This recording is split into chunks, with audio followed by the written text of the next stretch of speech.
Buenas noches. Buenas noches. Buenas noches, Mónica. Buenas noches, Luisa. Buenas noches. Buenas noches. Vamos a esperar 2 minuticos a ver si se conecta un poco más de gente. Ya iniciamos. Por favor, les pido que vayan poniendo en el chat su nombre y el centro de donde vienen y también si pueden hacerlo al cambiar a renombrarse en cada una de sus Zoom.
Bueno, entonces vamos a dar inicio a la sesión de hoy, 21 de mayo.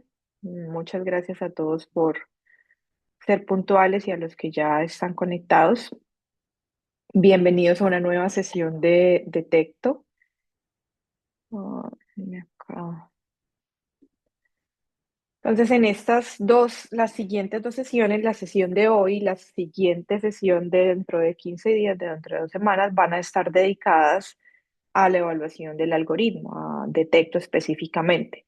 Ustedes van a seguir en sus sesiones de asesoría con el grupo de Safety and Quality, pero por nosotros vamos a hacer un poco de repaso del algoritmo y esto es un poco alineándonos con la sesión que tuvimos el 16 de mayo, donde hicimos simulación, donde pudimos ver cómo manejar y cómo aplicar Detecto, y complementando un poco esto que hicimos y pudiendo resolver como algunas de esas dudas de ustedes. Entonces, bienvenidos a la sesión de hoy, mayo 21. De la siguiente, del 4 de junio, también estaremos hablando del algoritmo como tal y la idea es que podamos traer preguntas, podamos utilizar la guía de bolsillo que tienen ustedes ya, y podamos empezar a resolver esas dudas y a construir esto entre todos. Entonces, esa es la agenda para el día de hoy. Hablaremos un poco de esa encuesta vamos a pasarles el código QR de la encuesta de retroalimentación para quienes estuvieron el 16 de mayo. La pueden contestar más tarde o de igual manera se las vamos a enviar a sus correos. Y vamos a empezar hablando en Caminemos con Detecto. Adicionalmente, también hablaremos un poco de cómo vamos a manejar esa lista de chequeo y algo de comunicación efectiva que, como vimos, va a ser muy importante comunicarnos de una forma clara, de una forma precisa en el contexto de Detecto para poder pues llevar a cabo nuestro objetivo de la implementación. Esto no es solamente tenemos el algoritmo, yo lo sé hacer, pero no sé cómo comunico los hallazgos, no sé cómo me comunico en el equipo. Entonces, para quienes estuvieron en la sesión del 16 de mayo, les voy a pedir el favor. que escaneen este código QR. Como les digo, quienes no están en este momento o quienes no lo alcancen a responder ahorita, porque pues sí tiene algunas preguntas, sobre todo para saber cómo les fue con cómo les pareció las dos sesiones, tanto la que hicimos de simulación como la que hicieron de teoría del cambio, para nosotros conocer sus perspectivas y conocer también en qué podemos mejorar o cuáles fueron las fortalezas. Entonces, quienes puedan escanearlo, lo escanean, no tienen que contestarlo de una vez y de todas maneras les vamos a enviar el link a quienes asistieron al correo para que lo puedan hacer. Una vez hayan contestado esto, enviaremos el certificado de participación. Estas son algunas de las fotos para que quienes no estuvieron, compartirles un poco lo que fue esta sesión. La verdad fue una sesión muy productiva, como ustedes vieron ahí, hicimos algo de aprendizaje simulado aplicado específicamente a Detecto, a cada una de las partes del algoritmo, pudimos resolver dudas. En general, pues esperamos que la gente que estuvo en el taller, a quienes pudimos conocer, fue la verdad muy bueno habernos podido ver en vivo, en persona. Esperamos que de verdad lo hubieran aprovechado tanto y lo hubieran disfrutado tanto como nosotros y hubiera sido tan buena esa experiencia como lo fue para nosotros en esta ocasión. De verdad, muchas gracias por su participación, muchas gracias por su asistencia, por estar activos, por estar preguntando y por el interés que le están poniendo a Detecto. Bueno, entonces ya para hacer como un poco para empezar un poco en lo que vamos a hacer hoy, entonces hoy vamos a estar hablando un poco de Detecto en la práctica clínica. Solo para recordar algunas cosas, los niños con cáncer presentan mayor riesgo de sepsis, eso ustedes ya lo saben y ya lo hemos recordado, 55% más de riesgo de sepsis. Y sabemos además que la sepsis hace parte o es la causa más frecuente de mortalidad relacionada a tratamiento. Para Colombia, más del 90% de la mortalidad relacionada a tratamiento es secundaria a sepsis, entonces por eso seguimos hablando de esto. El reconocimiento temprano y el tratamiento dirigido sabemos que es lo que contribuye a mejorar o a reducir la mortalidad y comprender estos resultados clínicos, es decir, esa mortalidad relacionada al tratamiento de la que le estoy hablando, que es más del 90% en Colombia, es el primer paso para identificar nuestras áreas de mejora. Y bueno, vamos entonces a dar inicio a nuestro Caminemos con Detecto. Entonces, Caminemos con Detecto es básicamente la revisión del algoritmo. Vamos a ir despejando dudas.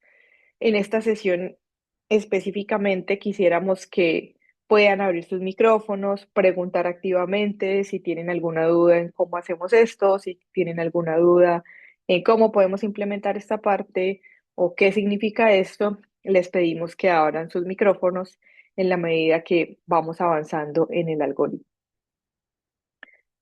Entonces, recordemos nuestros tres pasos grandes. Lo primero es tener la sospecha de infección y el tamizaje, que esto lo puede hacer cualquier persona que esté al pie de la cama en algún momento determinado, porque estaba haciendo una evaluación de signos, porque fue a ver al paciente. Esto lo que nos va es a determinar o a identificar ese paciente que está en riesgo de tener sepsis.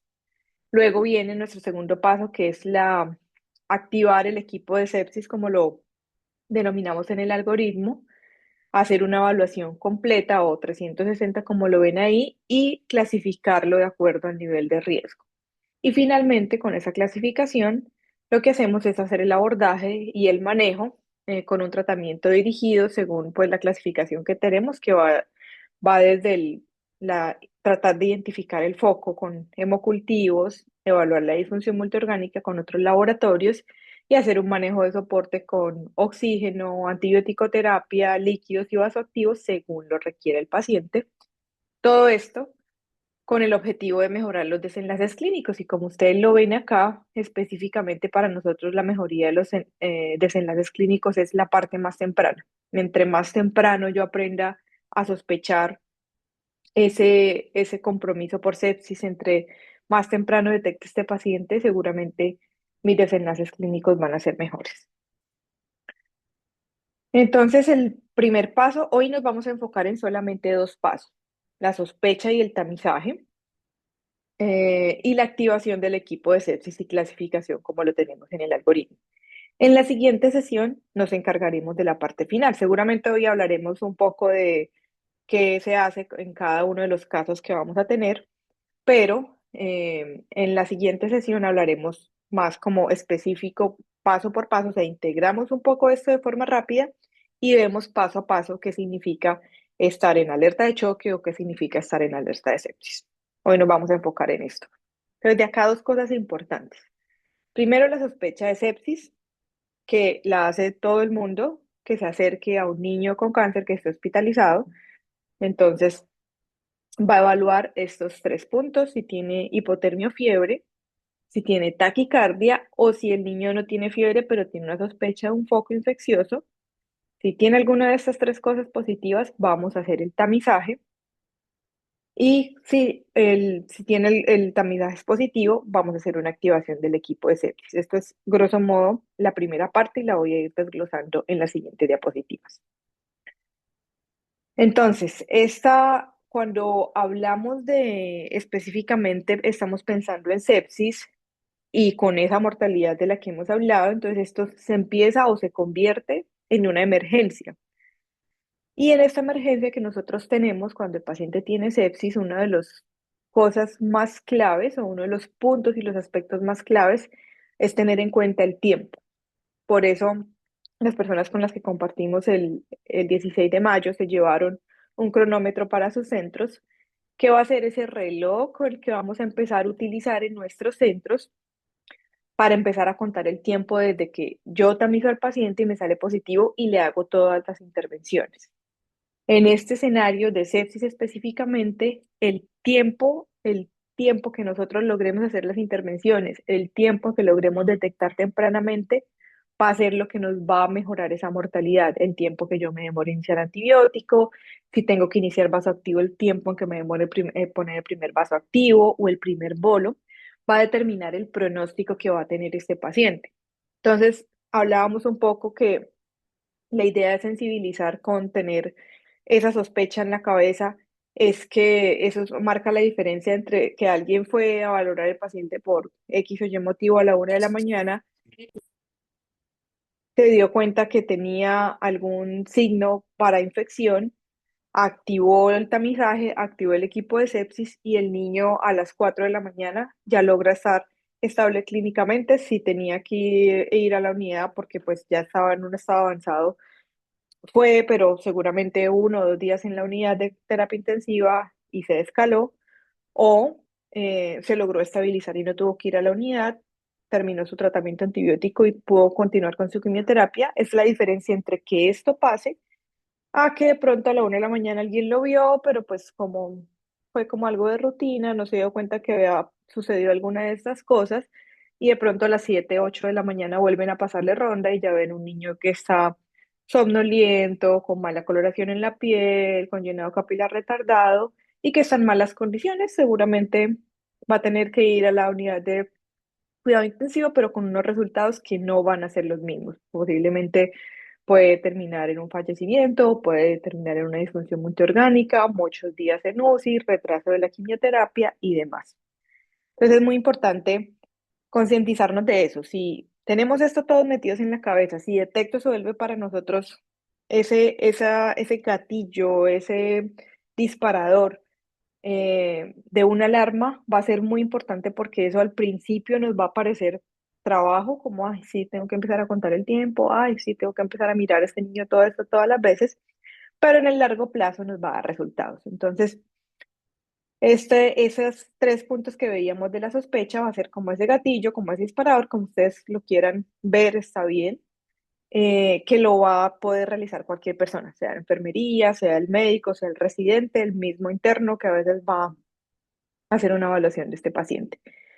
Y lo que vamos a hacer o lo que nos va a permitir es, si tenemos si podemos activar la herramienta de detecto del tamizaje, nos va a permitir evaluar si el paciente tuvo algún cambio que nos permita pensar que puede estar cursando con una infección. Y es básicamente una herramienta que evalúa examen físico. Entonces, eso va a ser lo importante. Y dentro de estos 10 minutos, que va a ser el primer tiempo clave que vamos a medir con ese cronómetro, por eso se lo pusimos acá, es que tendría que llegar, si hay un tamizaje positivo, tendría que llegar el equipo de sepsis que vemos en el algoritmo, donde va a ser una exploración un poco mayor, que va a incluir diagnósticos, tratamiento actual, examen físico completo, y va a determinar en qué clasificación de riesgo está este paciente. Entonces, lo primero es tener clave eso. Todos vamos a hacer, como les mostré acá, esta sospecha de sepsis. Voy a poner por acá el puntero. Esta sospecha de sepsis con estas tres preguntas: si este niño da positivo para esto, nos vamos a hacer el tamizaje. Si el tamizaje da positivo, tenemos que activar este equipo de sepsis que tiene que llegar en estos 10 minutos. Entonces, esto va a ser clave. Entonces, lo primero es el tiempo. Otro de los aspectos importantes que hablábamos era de los roles. Entonces, cuando hablamos de gatillo, entonces cualquier persona puede desencadenar que se genere esta respuesta. Sin embargo, y una recomendación importante es que podamos designar lo que nosotros hemos llamado o nos escuchaban decir de pronto esos detectives de texto. Entonces, recuerden, por ejemplo, o recuerden las organizaciones de sus hospitales. Entonces, cuando hay una parada cardiorrespiratoria, lo que se espera es que haya un grupo específico que llegue a atender esa parada cardiorrespiratoria que sucedió en piso. Entonces, la recomendación para detecto es la misma.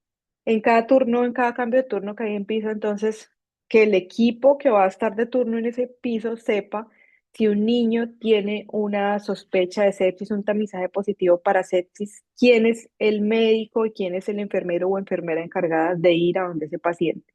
Que eso quede muy claro. Entonces, que si es el médico de la sala que va a estar acá la mayor parte del día, ese es el encargado de ir cuando haya una sospecha de sepsis, junto con la enfermera, no sé, que le correspondieron la primera mitad de la sala. Ellos son los encargados independiente de lo que sea. Entonces, no es el nombre de una persona, sino es el rol. Entonces, quienes están en esta zona y en esta zona son los que siempre van a ir. Igual en la noche, para que luego no empiecen, no, es que se llamó al equipo de sepsis, pero ¿quién es el equipo de sepsis? Entonces, uno, el tiempo, para eso tenemos el cronómetro. Dos, los roles. Entonces, los roles son muy importantes. ¿Quiénes son los detectives de texto? ¿Quién es ese médico, esa enfermera que cuando haya que activar el equipo de sepsis es importante que asistan o son los que van a asistir? Algunas personas me decían, bueno, en nuestro hospital tenemos algo que es el código de sepsis, entonces no vamos a reinventar la rueda. Si ustedes tienen un código de sepsis, lo que pueden hacer es incorporarlo a este esquema que es más completo y que permite un mejor abordaje. Entonces, el tiempo, quiénes, y lo tercero es cómo. Entonces, ¿cómo se van a comunicar ustedes con ese equipo de sepsis? No, listo, ya sabemos que el niño tuvo un tamizaje positivo. Ahora, ¿qué hacemos? Tenemos que activar el equipo de sepsis. ¿Cómo? Pues ustedes dentro de sus instituciones y cada uno de ustedes va a saber cómo van a activar ese equipo de sepsis. Entonces, ¿qué van a hacer? Lo van a llamar a través de WhatsApp, lo van a llamar a través del parlante, lo van a llamar a la estación de enfermería. ¿Cómo van a hacer para que estas dos personas lleguen en menos de 10 minutos a valorar el paciente? Esas tres preguntas son muy importantes, o esas tres situaciones: tiempo, quiénes y cómo vamos a llamar a esas tres personas para que lo tengamos en cuenta específicamente en esto. Entonces viene siendo el gatillo, que es el disparador, el tiempo en el que tienen que estar y esta respuesta. Entonces, quiénes y cómo vamos a llegar a que estas personas hagan esta respuesta que tienen que hacer. No sé si tengan hasta ahí alguna pregunta, alguna duda que quieran aclarar específicamente.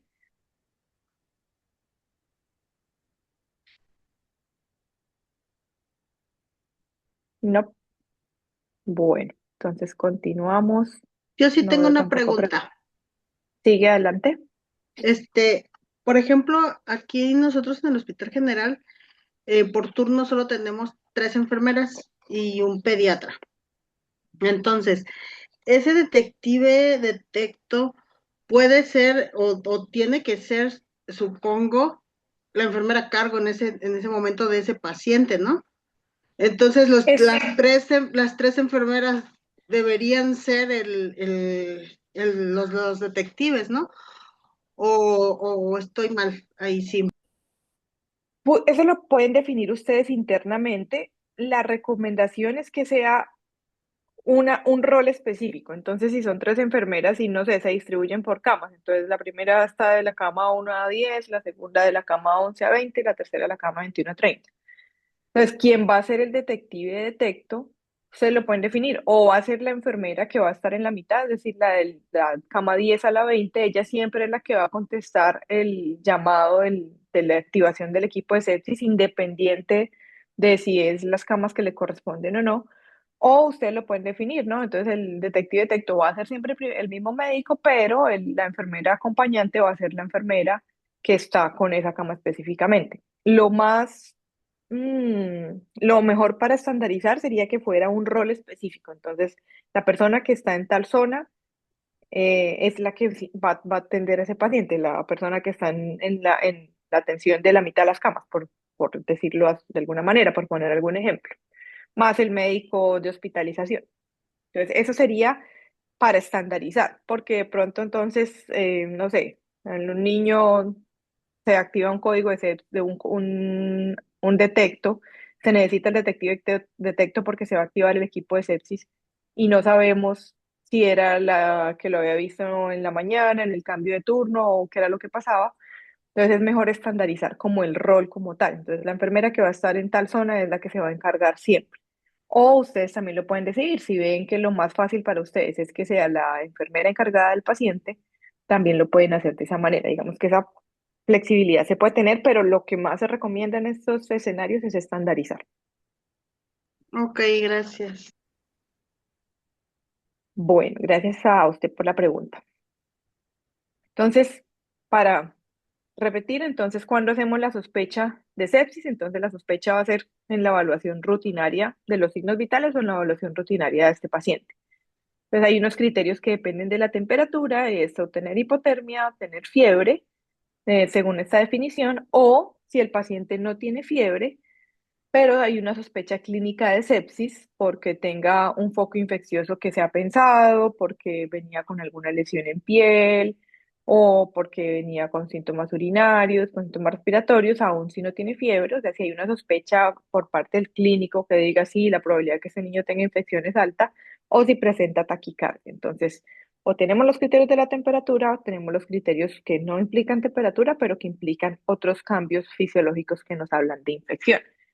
Y una vez sospecho esa infección, entonces paso a hacer nuestra aplicación de la herramienta de tamizaje que tenemos nosotros. Entonces, dos opciones para el tamizaje. Sabemos que tenemos nuestra herramienta de tamizaje detecto, que es la que tenemos a la izquierda. Esta la vamos a usar si ustedes no son centro implementador de VAT, pero si ustedes son centro implementador de VAT y ya hacen EVAT, ya fueron avalados y lo tienen incorporado en su práctica clínica y lo saben hacer bien, vamos a utilizar EVAT y no vamos a utilizar esta herramienta de texto. Esto solamente es para quienes no tengan EVAT. ¿Listo? Entonces, si tenemos EVAT y tenemos la forma de evaluar con EVAT esto y tenemos alguno de estos dos criterios, pues nos vamos a ir a considerar un EVAT positivo y al tener el EVAT positivo nos da un tamizaje de detecto positivo y vamos a seguir con la activación del equipo de sepsis y todos los demás pasos que implica detecto. Entonces, básicamente es esto. ¿Qué tenemos en la herramienta de tamizaje de detecto para quienes no tienen EVAT? Entonces tenemos unos cambios fisiológicos en signos vitales, entonces lo mismo, hipotermia o fiebre, taquicardia, taquipnea, podemos tener hipotensión y recuerden que en nuestras guías de bolsillo tenemos en la parte de los anexos los percentiles para frecuencia cardíaca, para frecuencia respiratoria, para presión arterial. Tenemos una evaluación de la perfusión por llenado capilar, la evaluación de los pulsos, la coloración de la piel, si es una piel moteada, si tiene rubicundez o si tiene una piel fría, y la alteración del sensorio. ¿Sí? Entonces, si tenemos podemos chulear podemos chulear dos de estos puntos, entonces decimos que ese paciente tiene un tamizaje de detecto positivo. Con cualquiera de estas dos, o una herramienta de detecto mayor de 2 puntos, o un EVAL mayor de 3, nos vamos a activar el equipo de sepsis porque esto fue un tamizaje positivo.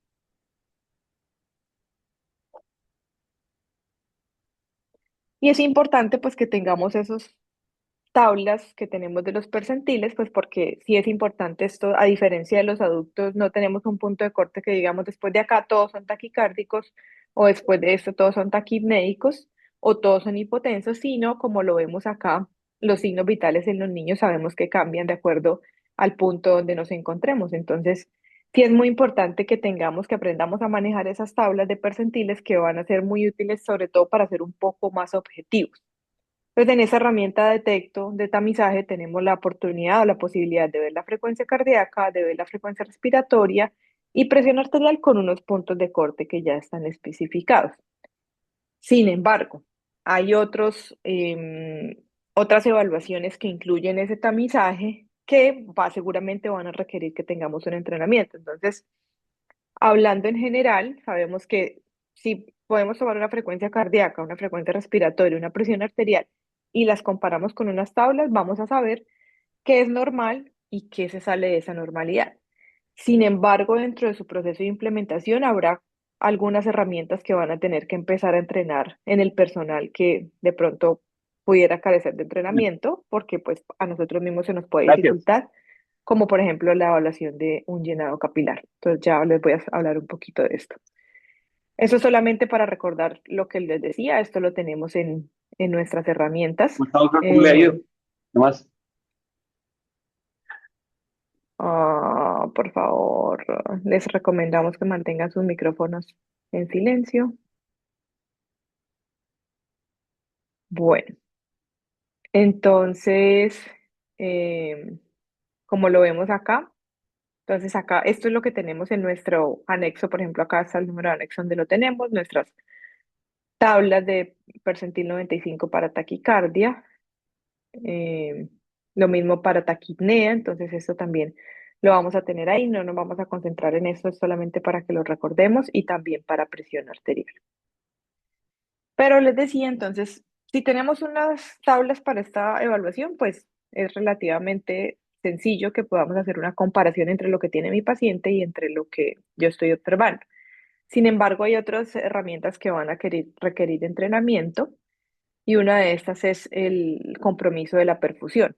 Y como lo dice acá, es muy importante que todos aprendamos a evaluar la perfusión porque pues este es un signo importante de disfunción cardiovascular.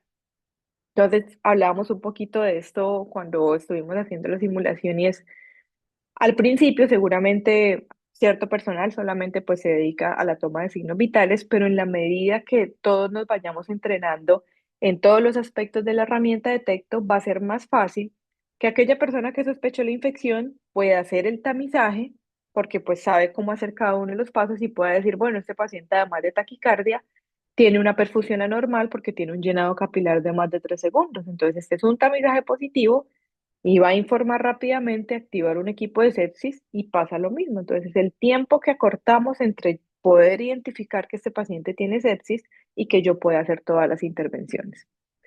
Pues posiblemente, y les quise traer esto porque esto puede empezar a ser una de las herramientas que vamos a tener que empezar a entrenar entre el personal.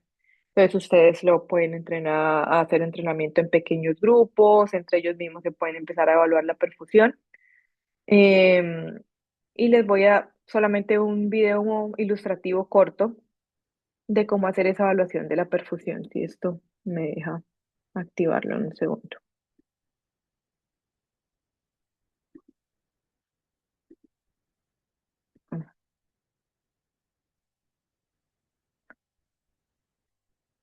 Entonces, espérenme un segundito.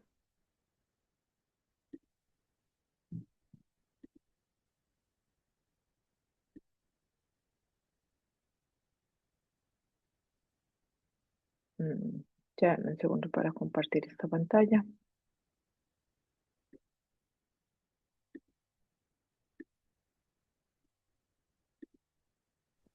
Eliana, yo te quería hacer un comentario mientras pones la pantalla. Claro, dale. Que muchas de las veces, en el mejor de los escenarios, siempre es la auxiliar que va y toma un signo vital en el día cuando uno está de ronda y de pronto la auxiliar va y le dice, doctor, es que el niño está taquicárdico y termina siendo no la auxiliar ni la enfermera la que ve que tiene un signo, ni hace el tamizaje, sino va y busca al médico de ronda. El médico de ronda es el que hace el tamizaje y el que termina como autoactivándose y haciendo todo, pues haciendo todo activando el gatillo y activando el equipo de sepsis, pero a veces es uno mismo el que es el equipo de sepsis porque es el que está pasando la ronda, que esto se ve como cuando está la enfermera sola y que muchas veces en los casos es cuando la enfermera va y ya está sensibilizada y encuentra un signo vital. Como tú dices, a veces cualquiera puede activarlo y sospecharlo y a veces es que uno está pasando la ronda y se encuentra en la tabla de signos que los signos de las 7 de la mañana el niño estaba taquicárdico y nadie lo había dicho. Entonces, como que muchas veces es uno solo el que hace todo y a veces esto del equipo, de todo como así escalonado, a veces es cuando no está el médico de ronda. Ese era mi comentario.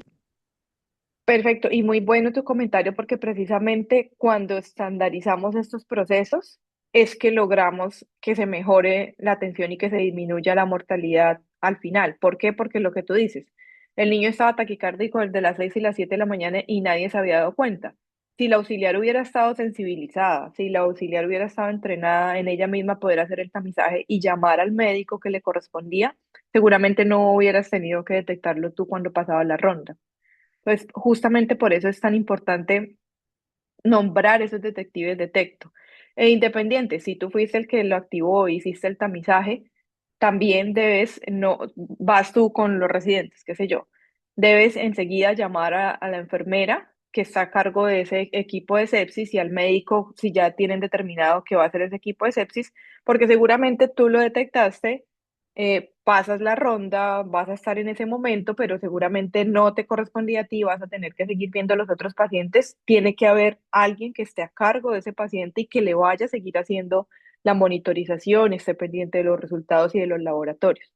Pero justo en el momento en que estandarizamos, y es una de las herramientas importantes de la mejora de calidad, justo cuando estandarizamos el proceso, justo cuando este paciente específicamente va a tener un doliente, es cuando los procesos empiezan a mejorar. ¿Qué pasaría si el escenario no es sepsis, sino que tú entras a una habitación con tus residentes a pasar la ronda y resulta que el niño está en paro? Entonces se va a venir todo un equipo que ya sabe que tiene que actuar en un paro y va a empezar a hacer todo lo del paro.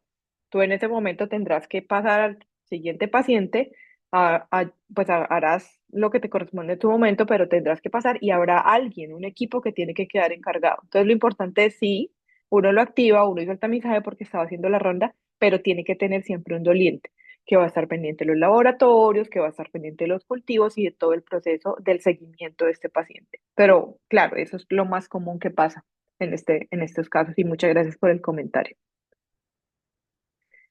Bueno, esto es solamente quería para que veamos un poco el llenado capilar, su importancia y sobre todo la técnica. Algo que quiero adicionar antes de ver el video es seguramente pues ustedes van a utilizar otras herramientas en sus centros para el entrenamiento, pero además de la técnica que van a nombrar acá, que es cómo se debe realizar, recordar que esto, cuando lo tomamos en los pulpejos del dedo, tiene que estar ojalá a nivel del corazón para evitar ese efecto que tiene la gravedad en el relleno capilar justamente de la sangre. Entonces vamos a ver este video.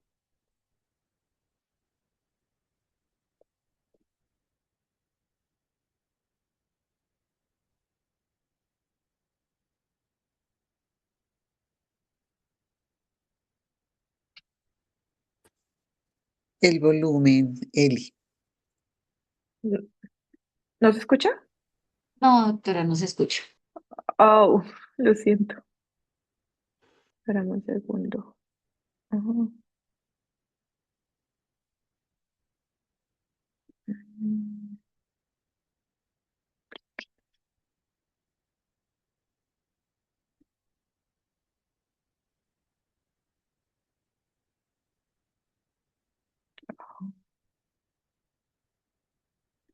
¿Me escuchan ahí tampoco? No, No, no Eli. se oyen. O lo puedes narrar. Ah, espérame un segundo.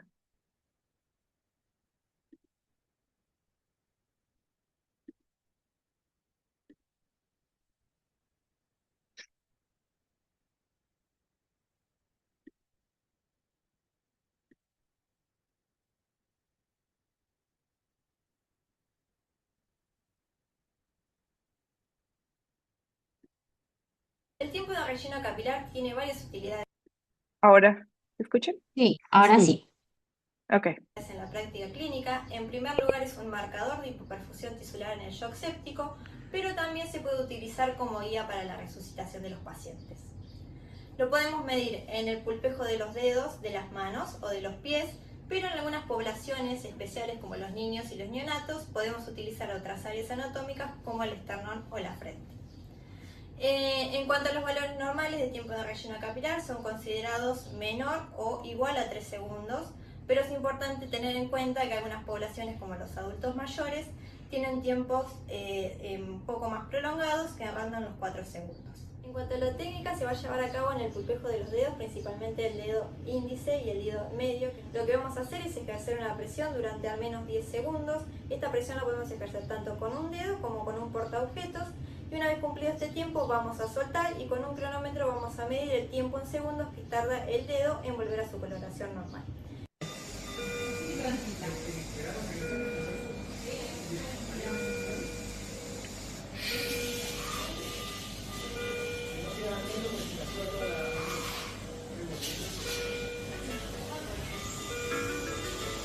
El tiempo de relleno capilar tiene algunas limitaciones. Una de ellas, o el principal problema, es la variabilidad interobservador, y está comprobado que esto puede mejorar considerablemente si estandarizamos la técnica. Otra de las cuestiones a tener en cuenta son los pacientes que tienen hipotermia severa o moderada, o pacientes que tienen alteraciones vasculares severas como el síndrome de Raynaud.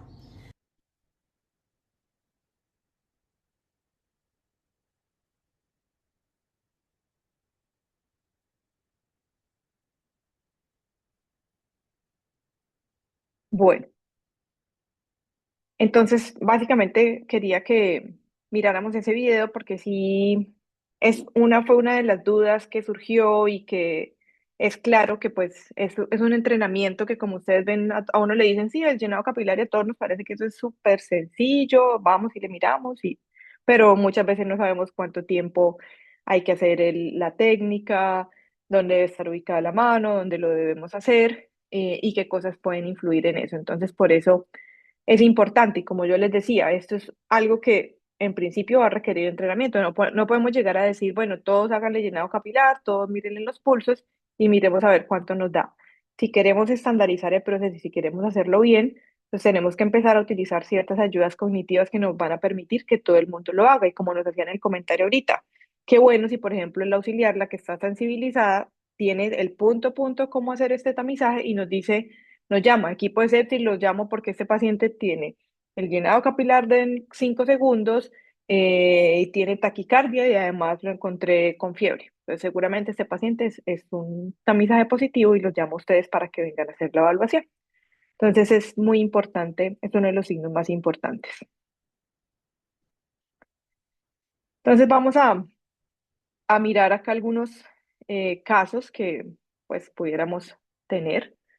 Este paciente que tenemos acá es un paciente de 12 años, hospitalizado con un diagnóstico previo de una LLA en fase de consolidación, con unos signos vitales por enfermería o una evaluación por enfermería, donde lo encuentra activo, hablando, una frecuencia de 133, una cardíaca, una respiratoria de 19, una presión arterial de 102,48 y una temperatura de 38,5. Entonces, ¿cuál sería el paso a seguir en este paciente? ¿Tiene o no sospecha de infección? Y según esto, ¿tendría o no un tamizaje positivo? Tiene 12 años, si tienen por ahí la guía de bolsillo, la pueden mirar, o alguien que quiera hablar y que quiera decirnos qué piensa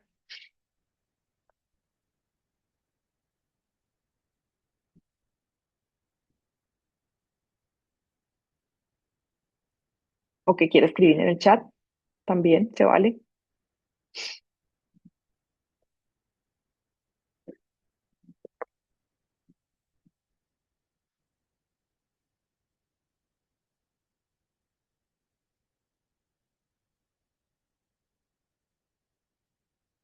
¿Quién nos dice? Pero apenas lo estoy viendo, entonces dice, está activo y hablando, pero la frecuencia cardíaca sí está por encima del percentil 95, porque el límite superior sería 121, o sea que claramente sí está. De frecuencia respiratoria, un niño de 12 años, debe tener una frecuencia máxima, o sea, el corte serían 28, o sea que no está taquipnéico, está como, digamos, normal y tampoco está bradipnéico. Y la presión arterial mayores de 12 años, la presión arterial sistólica debería estar por encima, o sea, la mínima sería 90, o sea que tampoco está hipotenso y ay, la diastólica, no la encuentro. Aquí solo Y vamos a mirar las la históricas según lo sistólica, que tenemos listo, ahí. o Ujú. sea que no. Y la temperatura pues sí está con fiebre, entonces ahí pues digamos, tendría dos cosas que sería la fiebre y la taquicardia, o sea que uno podría en este momento decir que el paciente se amerita que se dispare la alerta y debe ser evaluado por el equipo. Exacto. Entonces tiene dos criterios positivos, es un tamizaje positivo y lo que deberíamos hacer es activar el equipo de sepsis e iniciar nuestro cronómetro para Ok, empezar a contar. Y eso es muy importante que lo empecemos a tener en cuenta. Vamos a tener esa cultura de empezar nuestro cronómetro, empezar a contar cuánto tiempo estamos tardando. Al principio se van a asombrar porque va a decir, bueno, acá se demoraron 25 minutos en llegar y fueron 1 hora y 30 para iniciar el antibiótico. Y bueno, el niño se empeoró y pasaron 2 horas y media hasta que no le pudieron coger una vena para ponerle un central, para ponerle vasoactivos y se puedan poner por periférica. Bueno, muchas cosas van a empezar a ver, pero eso también es parte de la cultura que nos va a ayudar a mejorar. Entonces, ahí estamos bien. Entonces, este niño, y como en el chat también lo expresaron, es un tamizaje positivo para sepsis. Vamos a activar el equipo de sepsis y nuestro cronómetro que está acá. Entonces, ahí es donde venía esa parte importante. Entonces, ¿quién es el equipo de sepsis? ¿Qué va a evaluar y qué más vamos a revisar? Entonces, el equipo de sepsis ya lo dijimos, son los que nosotros acá ya le estamos poniendo un nombre de detectives de TEC. Entonces, la idea, y como lo decíamos ahorita, es que sepamos quiénes en la sala van a ser los encargados de asistir cuando haya un equipo de sepsis y cómo los vamos a localizar. Entonces los vamos a perifonear, los vamos a llamar al celular, los vamos a llamar por WhatsApp, los vamos a llamar por el sistema de comunicación interno. ¿Cómo se van a enterar ellos que tienen que llegar a donde ese paciente? Y como decían ahorita, o sea, si fui yo el médico de ronda, entonces igual, usted es el médico de ronda, usted es el que lo vio, el que le hizo el tamizaje, pero tiene que informar para que se active el equipo de sepsis y tiene que venir el enfermero o la enfermera y el médico o médica que están encargados del equipo de sepsis, porque ellos son los que se van a encargar de hacer el seguimiento. O sea, este paciente tiene que tener un responsable de esa clasificación y de esos cambios. Entonces, de estar en el seguimiento de los laboratorios, de ver si le tomaron los hemocultivos, de evaluar los tiempos. Entonces, por todo ese proceso, es que es necesario que estén ahí, que tenga unos dolientes este paciente, no solamente el médico que pasó la ronda y lo activó, que lo hizo muy bien, pero siempre se tiene que activar este equipo de sepsis. Entonces, aquí, ¿qué es lo que vamos a hacer? Entonces, va el médico o a cargo o el residente más enfermería, tienen que estar siempre este equipo. ¿Qué vamos a evaluar? Entonces, vamos a evaluar signos vitales, vamos a hacer un examen físico y una evaluación clínica de la disfunción de órganos, si tenemos alteraciones en el sensorio, si tenemos alteraciones en la respiración, en ritmo, en perfusión, en pulso, en gasto urinario y vamos a aplicar la herramienta. Si esto fue con herramienta detecto y ya es positivo, ya lo consideramos positivo, pero si es un paciente, pues que un centro que tiene EVAD, vamos a estar utilizando pues EVAD en ese contexto. ¿Y qué vamos a revisar? Entonces vamos a revisar por un lado diagnósticos y tratamientos actuales, eso va a ser importante porque a veces eso nos da un poco de pistas si está teniendo algún tipo de disfunción u otro, si tiene riesgo de que sea una infección específica, por ejemplo una pancreatitis, ¿por qué pudiera ser? Nos va a empezar como a dar también guía, pero pues también nos hace pensar en interacciones y demás. Entonces el diagnóstico, el tratamiento, si tiene aislamientos previos, pensando en algún tipo de resistencia y los laboratorios que tenga. Es importante ver sobre todo si tenía laboratorios en las últimas 6 horas. Si tenemos esto en las últimas 6 horas, no vamos a repetir los que ya tenemos, pero si no tenemos, sí, vamos a tomar para ayudarnos en esta clasificación. Y de acuerdo con esto, ya vamos a hacer la clasificación de riesgo en alerta de sepsis, alerta de choque o baja posibilidad de sepsis. Entonces, como lo encuentran acá, nuestro equipo de sepsis, que es enfermero y médico encargado, son los que van a hacer esta evaluación.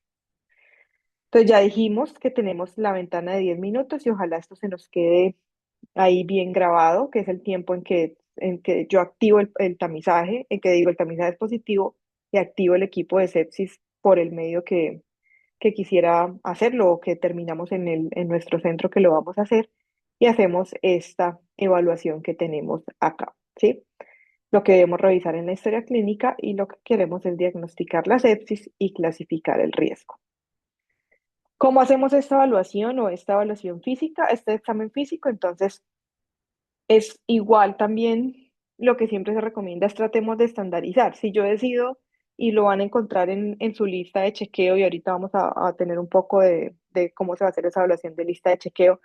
Si yo tengo estandarizado que lo voy a hacer de cefalocaudal, va a ser mucho más fácil a que si de pronto empiezo y le miro las piernas, luego lo ausculto, luego le miro el abdomen, luego le miro el sensorio, algo se me va a pasar ahí. Mientras que si yo empiezo desde lo neurológico, paso a lo cardiovascular, paso a lo respiratorio, le evalúo si tiene algún foco adicional en catéteres, en abdomen, miro piel y mucosas y miro genitourinario, es más difícil que algo se me pase. Pero pues acuérdense que tenemos además una lista de chequeo detecto que nos va a permitir justamente evitar dejar en ese momento toda la memoria, pues porque la memoria nos va a fallar y más cuando estamos ante un evento de estrés. Entonces, siempre tener ayudas cognitivas es importante, siempre tenerlas ahí y poder ir chuleando lo que le hicimos, poder ir chuleando y que no se nos vaya a olvidar. Y lo que les decía ahorita, entonces, miramos los laboratorios, miramos qué tenemos de esos laboratorios en las últimas 6 horas y si no los tenemos, los vamos a solicitar para hacer una evaluación de disfunción de órgano múltiple, que es lo que nos va a hacer la diferencia entre aquel niño que tenemos una alerta de choque y una alerta de sepsis. Y aquí les quiero recalcar para aquellos que pudieron ver la charla que dimos antes de los talleres, entre más órganos disfuncionando tengamos en un punto dado de una evolución de un paciente, es mayor el riesgo de deterioro, es mayor el riesgo de mortalidad, es mayor el riesgo de complicaciones. En sepsis específicamente, el riesgo en la supervivencia está dado y se ha demostrado que está dado en relación al número de órganos disfuncionando. Por eso es tan importante que evaluemos esto, por eso es tan importante que lo detectemos, porque hay cosas que, grosso modo, que desde lo macro, lo que puedo ver afuera, no lo puedo detectar y de pronto algo se me está pasando. Y eso puede ser un marcador, eso nos puede estar diciendo, este niño necesita que le hagamos más cosas, este niño necesita que le pongamos un bolo, este niño necesita que lo monitoricemos continuo. Y si no hemos notado eso, a las 6, 7 horas el paciente sí ya nos va a mostrar que yo sí estaba enfermo, que yo sí necesitaba monitoreo, necesitaba más líquidos, porque ya empieza a tener cambios en la coloración en la piel, ya empieza a dejar de orinar y tener otro tipo de compromiso que hubiéramos podido detectar un poquito antes.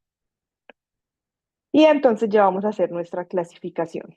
Bueno, antes de pasar a responder unas preguntas que hay acá. Si el paciente estuvo ambulatorio y lo estoy valorando por sospecha de sepsis, ¿cómo valoraremos el gasto urinario?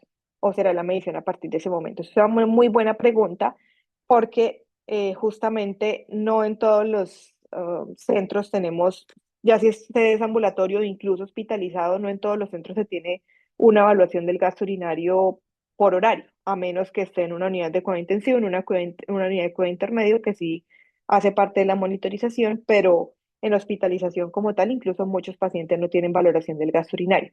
Ahí es tan pronto yo tengo una sospecha, vamos a empezar a hacer la medición del gasto urinario. Es necesario acá pedir la creatinina pues para que nos apoye, pero pues también sin que sea objetivo y fidedigno, muchas veces uno lo que hace es preguntarle a la mamá y la mamá le dice, no, desde anoche son las, no sé, 4 de la mañana y dice, desde ayer a las 2 de la tarde no orino. Entonces, sin que eso sea objetivo, si le empieza a dar a uno una pista, uno puede solicitar una creatinina y en ese momento empieza la medición del gasto urinario y vamos a ver qué pasó de aquí a la que lo volví a revalorar, ha orinado, si estaba en alerta de choque y tenía la indicación que le pusiéramos un bolo de 10 por kilo, qué pasó con ese bolo de 10 por kilo, orinó, no orinó. Entonces, de ahí empezamos a hacer esa monitorización. Gracias por esa pregunta que es muy importante y es una de las eh, dudas también de las que hablamos y de las que resolvimos. Entonces acá básicamente para clasificación de riesgo tenemos a aquel niño pues que Tiene una baja posibilidad de sepsis, que no le encontramos, tiene un tamizaje positivo, pero pues no hay un foco evidente o es un niño que tiene otra explicación a lo que está pasando. De pronto estaba con dolor que no se había manejado, no tenía nada analgésico y no tiene pues una infección como tal. O es un niño pues que tiene una infección que pudiera ser de otro tipo respiratoria que no le está desencadenando una respuesta como de sepsis como tal y pues no va a seguir ninguno de estos dos procesos. Pero pues podemos tener el niño con alerta de sepsis, que es aquel que tiene tamizaje positivo, tenemos una sospecha de un foco, y este niño todavía no tiene disfunción cardiovascular o tiene menos de dos órganos comprometidos, es decir, lo encontramos que estaba con tamizaje positivo, pero ligeramente hipoxémico, le vamos a poner algo de oxígeno, pero venía, le está monitorizando el gasto urinario y estaba bien. Le hicimos laboratorios y los llegaron en una hora y están todos bien. Nada nos hace pensar que tenga una disfunción de más de dos órganos por ahora, por el requerimiento que tiene y por la evaluación que le hicimos de las AFIS, pareciera que es algo respiratorio, nada más.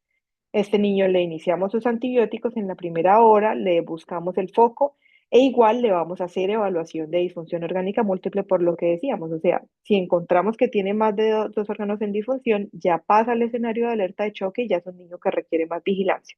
Que puede que se nos estabilice en 4 horas, sí, pero puede que progrese. Entonces es importante. Y definitivamente, si tenemos disfunción cardiovascular, este niño ya está en un choque. O sea, nada más con criterio cardiovascular ya está en choque, o si tiene más de dos órganos comprometidos, es una alerta de choque. Y este niño, lo que vamos a hacer es iniciarle oxígeno, le vamos a poner bolo de líquidos, hace parte del manejo de soporte, y vamos a empezar antibióticos que no, ojalá nos demoremos menos de 45 minutos junto con la búsqueda del foco infeccioso y de la monitorización continua. Entonces acá es lo que, espérenme, bueno, entonces es para recordarle los criterios que también lo tenemos en nuestra guía de bolsillo. Entonces, cuando tenemos cardiovascular, si tenemos cardiovascular solamente, ya hablamos de choque. Pues este paciente ya empieza reanimación en condición de choque. Entonces, estas son las características que deberíamos tener para pensar que este paciente está en choque según lo cardiovascular. Si no es cardiovascular, pero tiene más de dos disfunciones, entonces acá las tenemos determinadas y esto está también en nuestra guía de bolsillo. Entonces recuerden, dos de estas o cardiovascular, dos de estas, alerta de choque, cardiovascular, estamos en choque con este paciente. Y pues eso nos indica monitorización, manejo de soporte, que ya lo terminaremos de completar y de hacerlos con casos clínicos en la siguiente sesión. Otro caso, otro punto de decisión. Entonces, esto es un niño de 10 años, un linfoma de Hodgkin en quimioterapia activa y con temperatura de 38. Lo evalúa el auxiliar, tiene una presión arterial de 95/45, una frecuencia cardíaca de 110, una respiratoria de 22. En el momento de la evaluación, la mamá había referido que había tenido fiebre y alguien miró en los signos y tenía 38, pero en el momento que lo fueron a valorar, acá estaba con 38,5 y saturando 94. Se avisa a la enfermera jefe, lo encuentra bien, lo ve alerta, activo, con algo de edema periférico, algunas petequias, y este centro hacía evaluación de gasto urinario incluso en los niños en piso, entonces muy juiciosamente fue y evaluó y tenía 0,4 cc por kilo por hora en las últimas 12 horas. Le habían dejado laboratorios para la entrega de turno, y ya habían llegado a estos laboratorios con un fibrinógeno en 55, una glucometría que le tomaron en el momento de la evaluación acá en 210, un lactato también que le habían tomado 2,5, con una SAFI de 310, transaminasas y creatinina que estaban normales. Entonces, con esto, la enfermera jefe activó el equipo de sepsis, vinieron a evaluarlo y con estos exámenes y estos signos vitales tendrían que hacer una clasificación. Entonces, de acuerdo a lo que evaluaron y a lo que tienen en su guía de bolsillo, ¿cómo clasificarían a este paciente?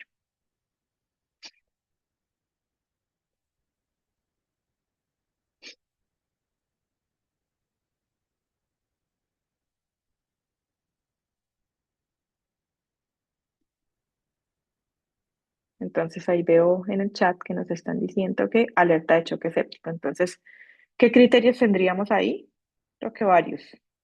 Ahí primero ya con el lactato pensaríamos en choque séptico porque estamos hablando de un lactato mayor de 2. Entonces, con solo ese criterio, ya este es un paciente que tiene que empezar un proceso activo, monitorización continua y vamos a hacer la evaluación completa pues de todo lo demás que tenemos, pero en principio pues ya lo clasificamos como rojo, como ustedes dicen, y rápidamente vamos a empezar a actuar sobre este paciente. Entonces, si lo vemos acá, entonces ahí nos están diciendo cada uno de los procesos que tenemos en falla.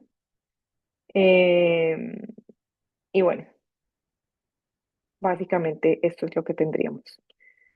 Es como un resumen de detecto, entonces recuerden el gatillo, el punto de partida que tenemos, el filtro, que es la herramienta de tamizaje, si es EVAT o si es la herramienta de detecto, y el tiempo que tenemos para la activación del equipo de sepsis, para la búsqueda de la disfunción, la toma de laboratorios y lo clasificamos en estos tres, o baja posibilidad, o alerta de sepsis, o alerta de choque séptico. Entonces, hasta acá algunas preguntas, donde las vamos a dejar ahorita para el final. ¿Alguna pregunta, duda? No, señora, todo muy claro. Creo que teníamos acá una pregunta, si las plaquetas no están menores a 30.000, pero la caída de un día a otro es importante, ¿también se considera disfunción hematológica? En general lo teníamos como el punto de corte de 30.000, de acuerdo con los criterios de disfunción que tenemos, sobre todo pensando en el paciente oncológico, que pues puede tener, si bien queremos que sea bastante sensible la herramienta, tampoco queremos como empezar a sobrediagnosticar y sobre todo pensando en hemocomponentes que no se genere también un exceso de transfusiones más al que quisiéramos con estos pacientes, porque sabemos que el exceso de transfusiones también puede ser deleterio. Entonces, por ahora lo manejamos con ese punto de corte nada más. Bueno, mm,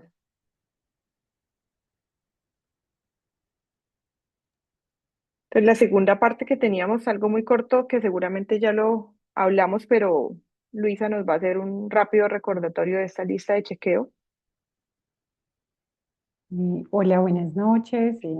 Vamos a, ya Eli nos adelantó mucho como en toda la parte de introducción, pero la lista de chequeo está en la guía de bolsillo. Ella ya nos mencionó cómo está conformado el equipo de sepsis y la meta y que lo más importante al final de la lista de chequeo es lograr pues la clasificación.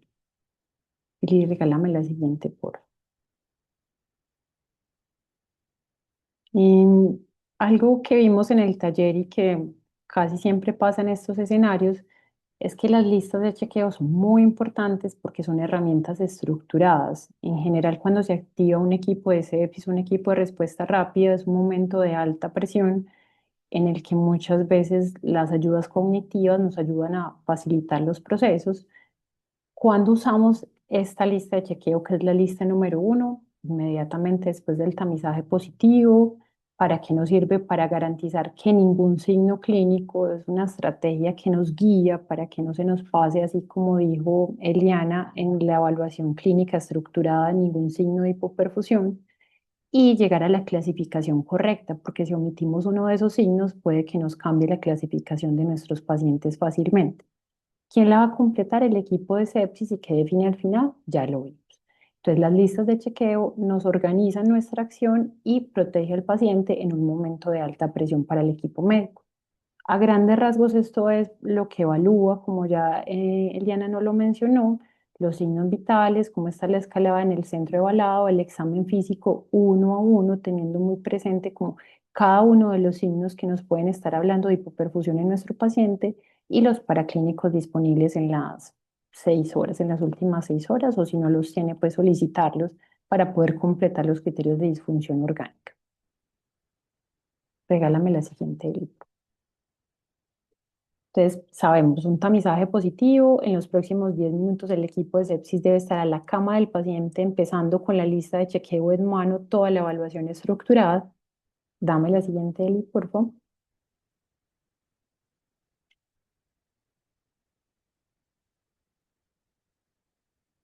Y acá hay como unas tareas, no tienen que ser distribuidas así, pero digamos que es de lo que más ayuda. Acá, digamos, la enfermera puede detectar y activar, es como la forma más frecuente que pase, porque es la que está más cerca del paciente, la que toma los signos de rutina, pero el médico también vimos que puede activar el tamizaje si está positivo y el equipo de sepsis debe dirigir el examen físico al pie de la cama, pero siempre la persona que lo está acompañando con la lista de chequeo debe verificar que no se omita nada del examen físico. Entre ellos es muy importante siempre vigilar los dispositivos que tengan nuestros pacientes, porque una de las cosas importantes del examen, uno es ver la hipoperfusión y dos, si encontramos un foco probable de infección, para también definir algunos escenarios de antibiótico-terapia que trataremos en las listas adicionales. Y con la checklist verificar la hora de inicio de este tamizaje junto con el cronómetro cuando la empecemos. Regálame la siguiente. Ya Liana nos habló como de los criterios de disfunción orgánica múltiple, entonces los criterios nos definen si hay disfunción orgánica, pero es esos número de disfunciones orgánicas que sumemos los que nos va a definir la clasificación, por tanto la evaluación debe ser muy estructurada. Miren que acá tenemos algunos criterios que dependen de laboratorios, otros que no van a depender de laboratorios. Digamos que tenemos la parte neurológica, que es evaluación clínica, la parte respiratoria que la podemos definir rápidamente con la determinación de una SAFI, que no es un procedimiento invasivo. Lo demás sí podemos tener en cuenta como los laboratorios recientes o la parte cardiovascular si ya nuestro paciente tiene un choque por los signos vitales o el inicio de vasopresor. Dame la siguiente, Eli, por favor. Entonces, vamos a clasificar ya nuestros pacientes según lo que vimos. Entonces, alerta de choque séptico si hay disfunción cardiovascular definida por hipotensión, lactato mayor de 2 o inicio de vasopresor, o si tenemos más o 2 disfunciones orgánicas. Alerta de sepsis, el paciente que solamente tenga una disfunción de un órgano, y baja posibilidad de sepsis si no tenemos ninguna disfunción orgánica. Y ahí nos vamos a pasar a las listas de chequeo correspondientes según la clasificación final del equipo de sepsis. Es probable que si nuestro paciente no tuviera laboratorios en las últimas 6 horas, tendremos en nuestra reclasificación, cuando nos empiecen a salir los laboratorios, que nuestro paciente cambie de escenario clínico por la clasificación. Regálame la otra diapositiva, Eli, por favor. Entonces vamos a pasar a algo como más didáctico, como para que hagamos un caso rápido, es como si tuviéramos la lista de chequeo a la mano. Esto lo vamos a hacer como en un paciente como en línea. Mm, Eli, ¿quieres que comparta yo o lo tienes tú ahí? Sí, por favor, compártelo. Listo.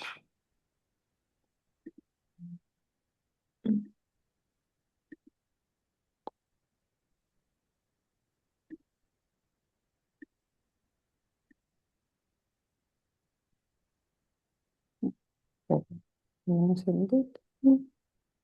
Bueno, entonces ya tenemos Valentina, nuestra paciente de 7 años, pesa 22 kilos, está hospitalizada con un diagnóstico de leucemia linfoide aguda en quimioterapia de consolidación y se activó, se sospechó sepsis porque hizo un pico febril de 38,7, o sea, nos cumplió uno de los criterios. Muy juiciosamente, este centro no es un centro de BAD, pero le aplicaron la estrategia de tamizaje detecto y nos dio de entrada 2 puntos por fiebre y porque tenía taquicardia mayor del percentil 95 para la edad. En ese momento empezamos a contar el tiempo de nuestro paciente para que el equipo de sepsis llegue en máximo 10 minutos. Y vamos a coger la lista de chequeo número 1. Viene el equipo de sepsis con enfermera y médico para la evaluación.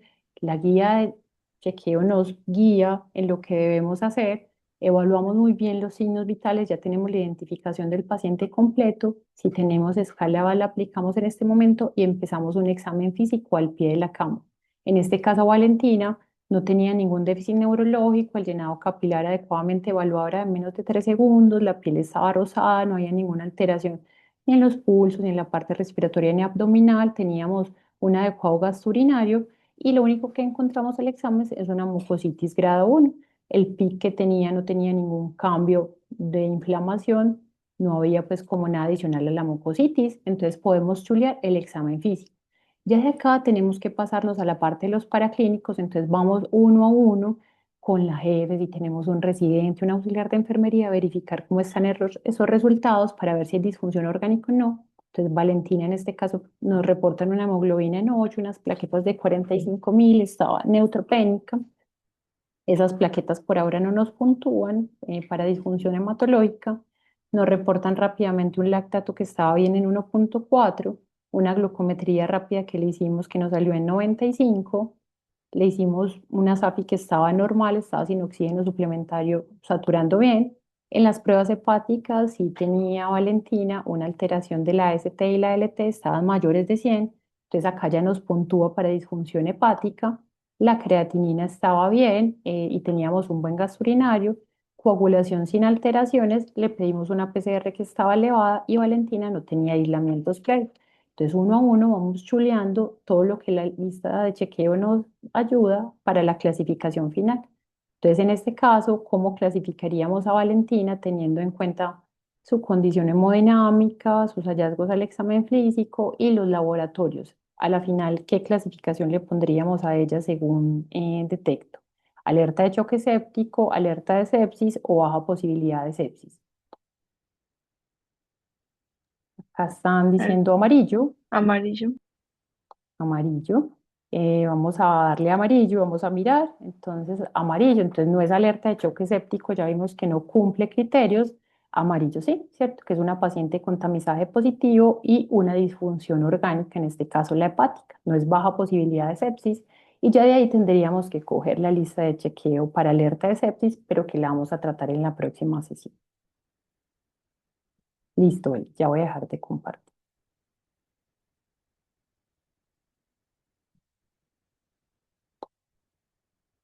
No sé si tengan Perfecto. alguna pregunta de la lista de chequeo 1.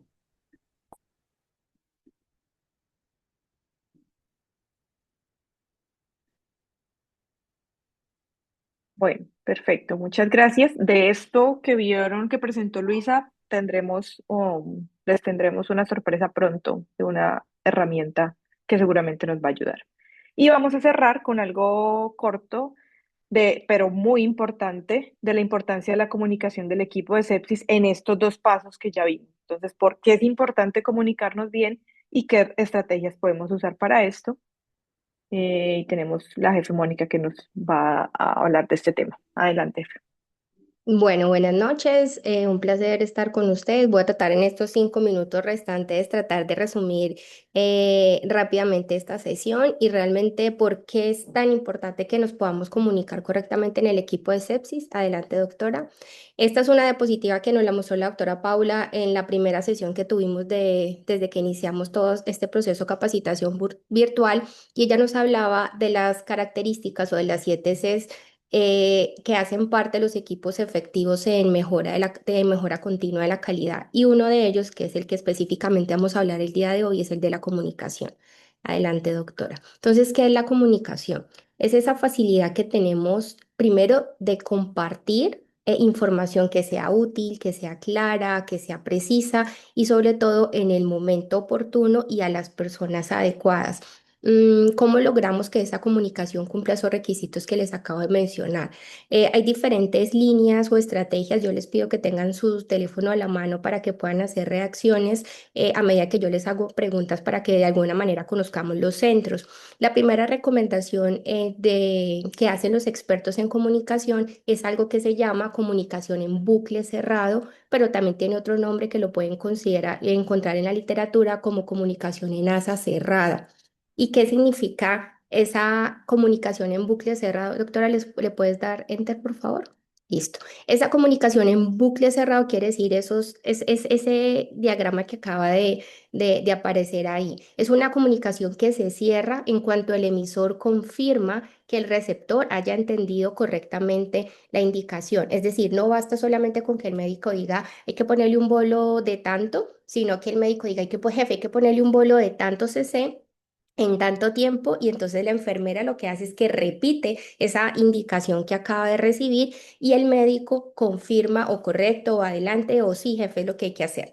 Eso es muy importante y hay instituciones acreditadas donde eso también se llama comunicación redundante. Me pueden poner una reacción, una manita, un corazón, la que les salga más rápido para saber en qué instituciones tienen protocolizado esto de comunicación redundante dentro de sus equipos. Eso es fundamental y eso no solamente para equipo de sepsis, sino para todo lo que tiene que ver con transferencia de pacientes, con información importante, con reporte de exámenes críticos, como lo tengan controlado. Esto es muy importante porque si nadie repite la orden para confirmar que ese mensaje haya llegado correctamente al receptor, ese bucle queda abierto. Entonces esto es fundamental y los errores, lo que está demostrado es que realmente los errores ocurren justamente en este vacío, cuando no se logra confirmar esta comunicación en bucle o en asa cerrada. Lo siguiente es transmitir intelecto y emoción, y aquí yo creo que los más expertos, y todos lo hemos visto, son el grupo de Safety and Quality liderado por Carlina. Realmente un buen mensaje no solamente informa desde la parte de los datos, sino que logra conectar y mover las fibras de las personas, y es cómo logramos transmitir esa información, y en la parte clínica lo podemos notar. Es diferente decir, doctor, el paciente tiene una cardíaca de 180, o como hacemos seguramente los equipos clínicos, no, doctor, yo estoy súper preocupada, ese paciente, mire, está súper taquicárdico, y entonces es cuando ya no es solamente el dato objetivo, sino que también ponemos como esa impresión nuestra, ¿no? Es que no me gusta ese paciente, algo le está pasando. Entonces es cómo logramos transmitir los datos objetivos que permitan hacer una valoración, pero también que logre conectar.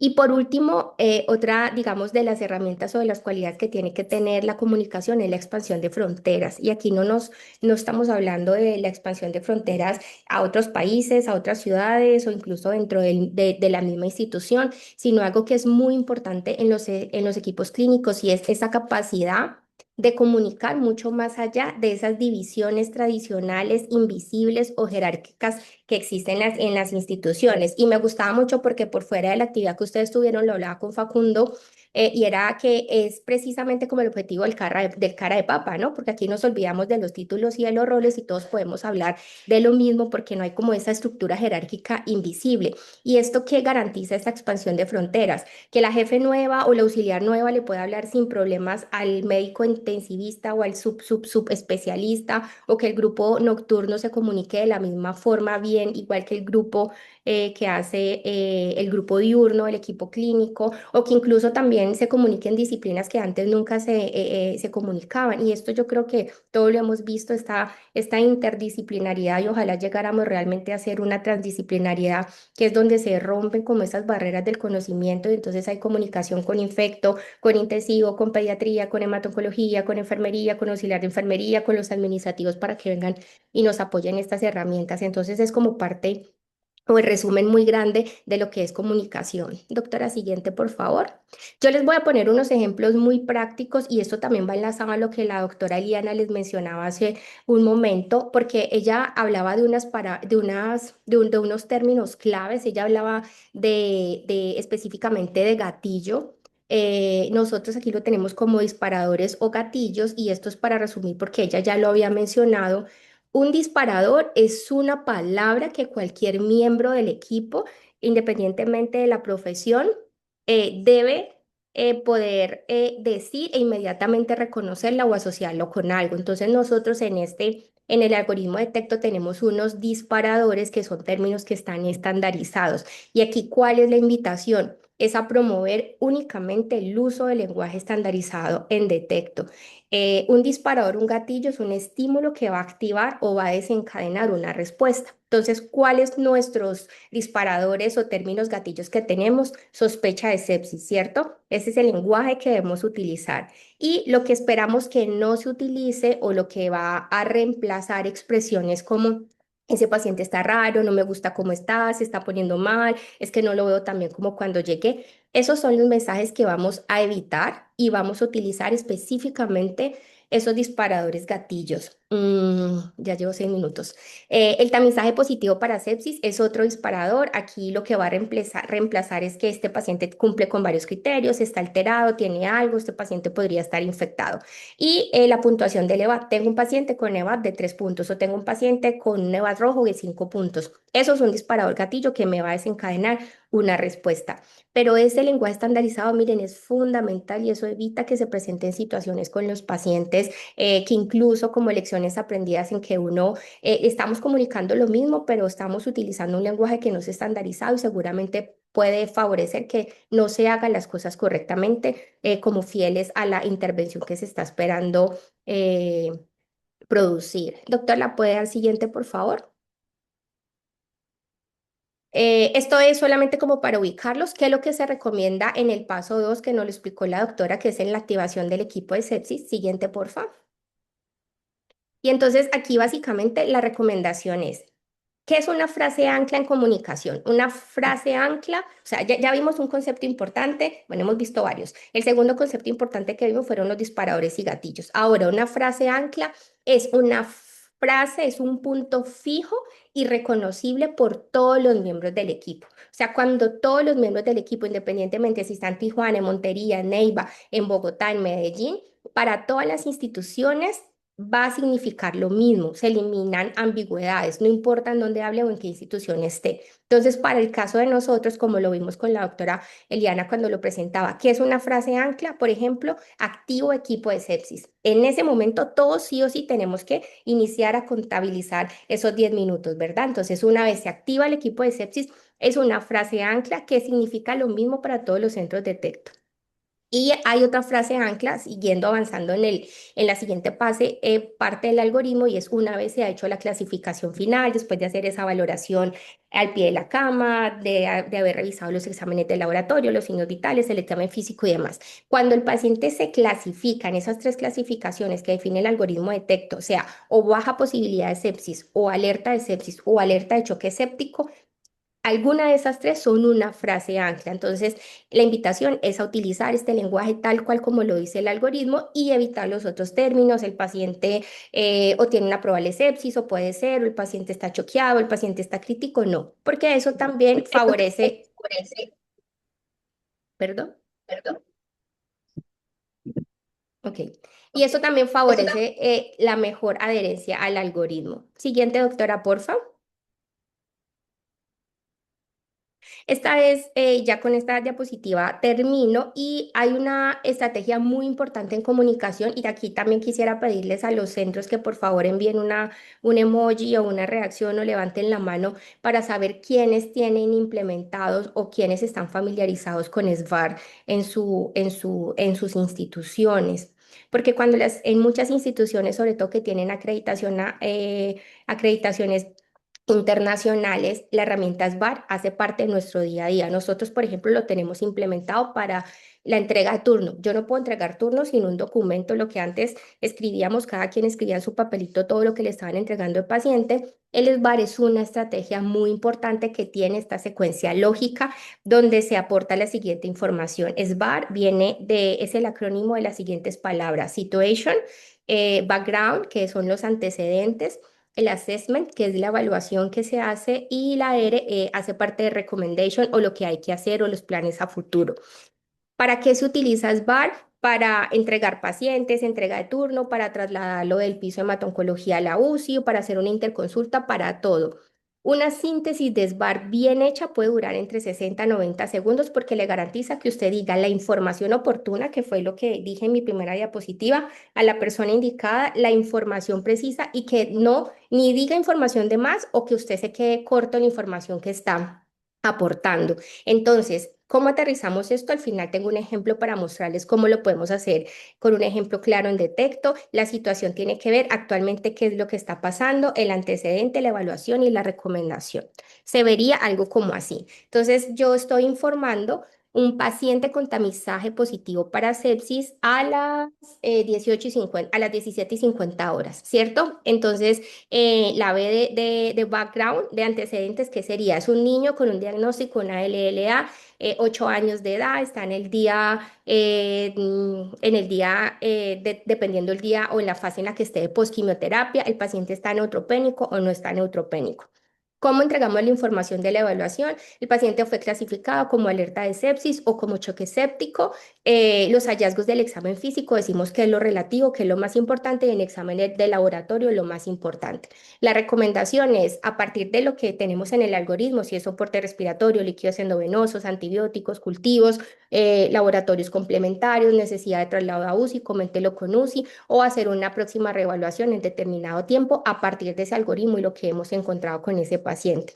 Y ahí dice confirmar el plan. Acuérdense siempre de la comunicación redundante o la comunicación en bucle cerrado, pero esto es fundamental y de esta forma se logra como articular cada una de las herramientas que se sugieren en comunicación, sobre todo pues específico para equipos clínicos. Eso era lo que tenía para compartirles. Muchas gracias. Y pues muchas gracias. Y es súper importante tener esto claro porque esto de verdad que hace parte de todo el proceso de estandarización. Muchas gracias por estos minutos extras. A veces, pues, como respondiendo preguntas, también se nos va un poco el tiempo, pero creo que lo estamos aprovechando muy bien. Nuestra próxima reunión es el jueves 4 de junio a las 6:30. Veremos la parte 2 de Caminemos con Detecto. La tarea por ahora es socializar la guía de bolsillo y pensar en esas estrategias que vamos a tener para educar en estos pasos, tanto en el paso 1 y paso 2, como las estrategias de comunicación, como nos hablaron ahorita, y las estrategias para el uso de la guía, del cronómetro y la activación del equipo de sepsis. Seguramente algunas personas están recibiendo ya invitaciones para unas entrevistas de evaluación de barreras de implementación de que ya les habíamos hablado al principio. Nos estaremos contactando con ellas y nuestro QR de asistencia. Y con esto damos por terminado. Si alguien tiene alguna pregunta, nos hablan. Muchas gracias lo que nos está contando desde Tijuana, que ellos en vez de SBAR usan SAER, que es situación, antecedentes, evaluación y recomendación. También es un buen acrónimo para usar quienes quieran adherirlo a sus equipos. Ya les paso el link de la asistencia. Ya en un segundo. A mí se me fue la luz, se me fue la luz en el apartamento y no puedo hacerlo del link. Nos escribes a un correo y Ok, lo gracias. registramos.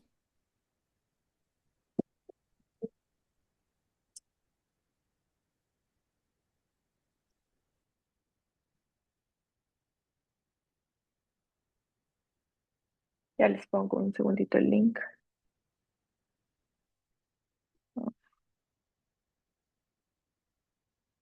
Y muchas gracias por la participación. Quedamos atentos siempre en el correo, como ya saben. Dame un segundito, ya les pongo el link acá.